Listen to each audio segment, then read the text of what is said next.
No. Nuh-uh. Mm-mm.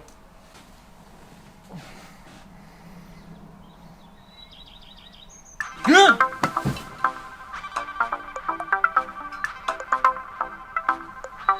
No.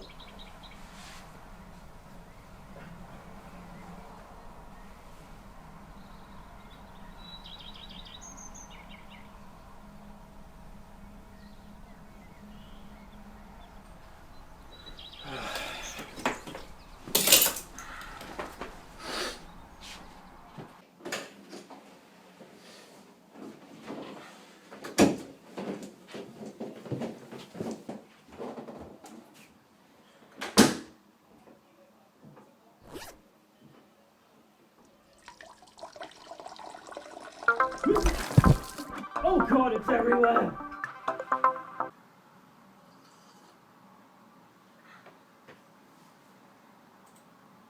Oh, kitty!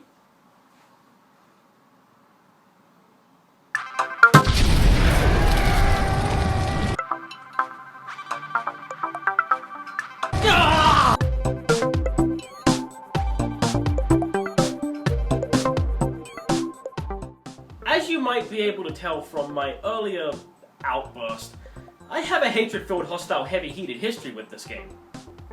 Alliteration, yo. But I'm gonna put that aside for the moment and give the game a fair shake. Sound Shapes is a rhythm platformer that's based around having the player maneuver through obstacles and enemies that are in rhythm to different notes and melodies within each level's soundtrack. And the music in this game is so fucking good, oh my god! Let's not get ahead of ourselves. Let me run you through the basic controls first. Moving left and right are done through either the left analog stick or the D-pad, jumping through the X button, and you can boost your speed a little with either the square or R1 buttons. And that's it. Sound Shapes is a very simple game. And honestly, that's a big part of the charm it has. Just being able to play the game using only the D-pad and face buttons of a controller feels like a nice breeze compared to the heavy storms of most modern game controls that use every button ever to control your character. Anyway, let's explore more into the core of the game, with the first album from the campaign mode, Hello World. Right from the get-go, the game puts you into a really good mood. The bright graphics and naturistic setting you're in, accompanied by really feel-good music from I'm Robot and Proud, just makes you want to get up and dance!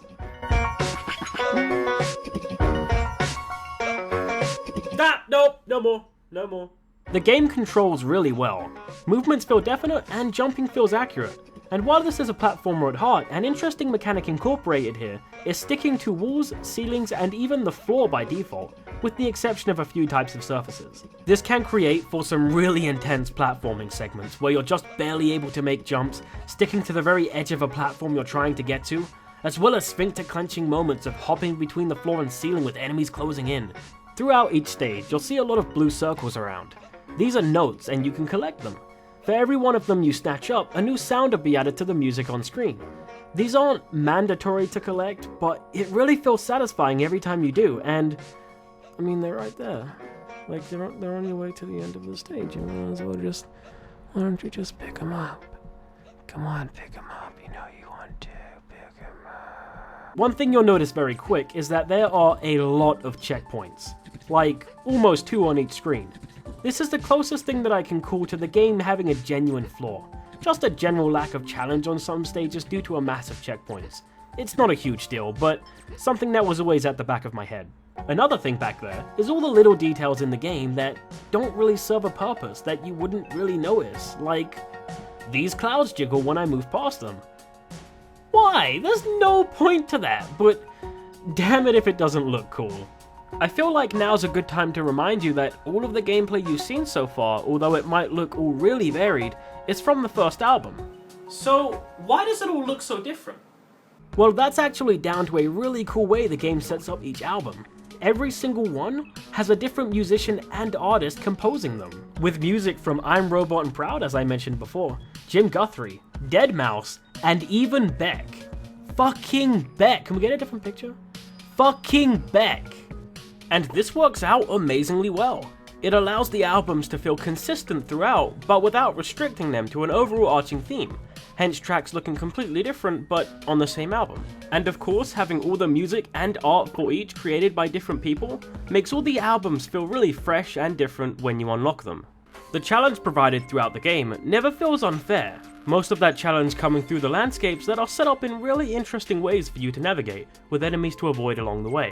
And it never feels like anything is put in its place to specifically be in your way or kill you. It all comes across as just how this world is and that these landscapes and creatures are just doing what they do, yo. Everything feels very natural. I can genuinely imagine these objects and creatures making these noises. Being on the topic of landscapes, one more small thing I want to mention is that there are no areas in the game where touching a blank section of screen results in death. For example, wherever there's a screen with no floor, falling into that pit won't result in a death. You'll actually fall down a screen and there'll be some kind of danger or obstacle there that kills you. It's another one of those small details that I just find really cool. Once you get to the third album, Beyonder, composed again by I'm Robot and Proud, you're introduced to the first underwater track. And I can't believe I'm gonna say this, but it doesn't suck. Like, it's actually really fun. And I think the main aspect of the stage that contributes to that are all these little moments where you're actually above water. Just having these small parts of being on land really helps make you feel like you're genuinely submerged in liquid when you are, and not that the game is just being floaty to piss you off, like most underwater stages in games. This is also the first stage to introduce vehicles into the game, which are a blast to pilot. They're fairly self-explanatory from just looking at them in the gameplay though, so I don't have a whole lot to say about them, but definitely a really cool addition to the game. Now the last album, Cities, composed by Beck, is when things start to get a lot more intense. Not necessarily more difficult, but way more intense. The creativity here is absolutely insane, and this is no doubt achieved thanks to Beck's unique style of music. Now I don't want to spoil much about the album, so I'm just going to show you one screen to give you an idea of the kind of heart-pounding moments to expect.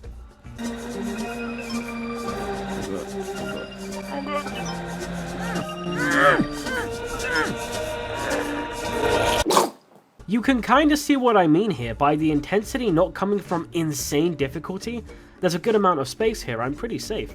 But the way the sound and visuals come together, as well as the placements of the notes, just really put you on the edge of your seat. Now so far I've given this game nothing but praise. So you might be wondering where my earlier display of hatred comes from.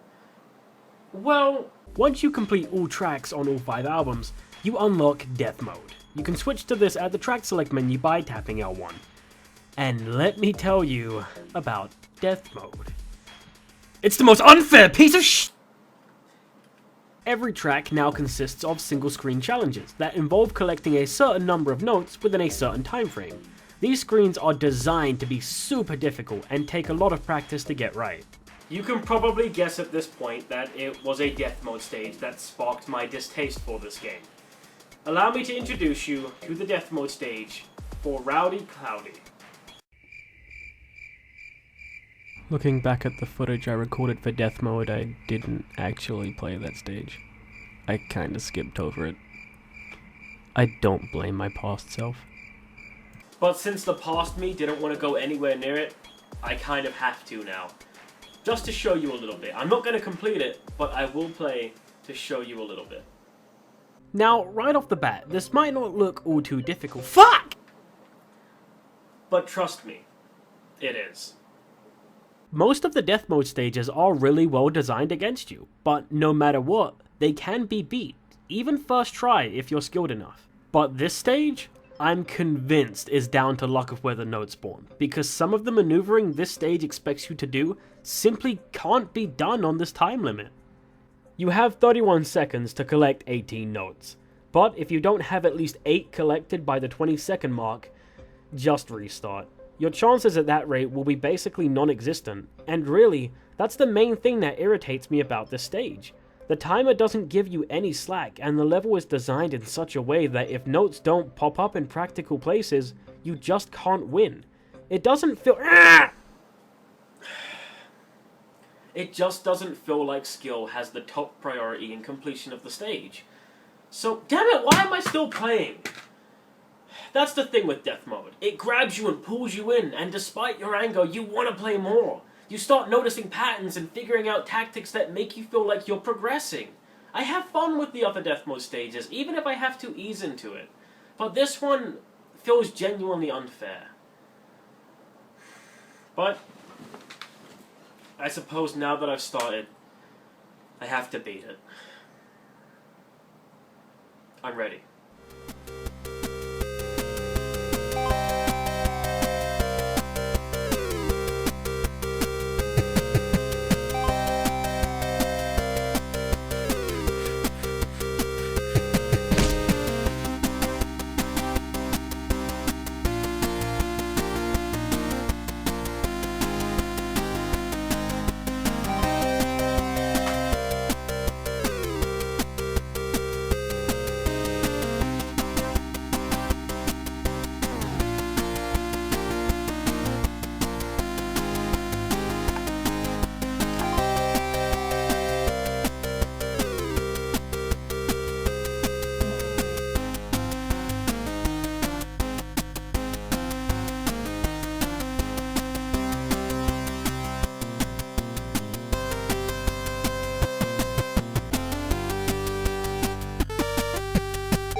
We still got more reviews, so editor, put it back on. Soundshapes also features a level editor and online community where you can download and play a whole range of levels created by the player base. This definitely adds to the hours you can spend with the game and gives huge replay value. If you ever pick up Soundshapes, absolutely check out the community uploaded tracks. So that's Soundshapes, an enjoyable and fun platformer with a refreshing twist of rhythm. I came back to the game expecting to hate it, but I can't.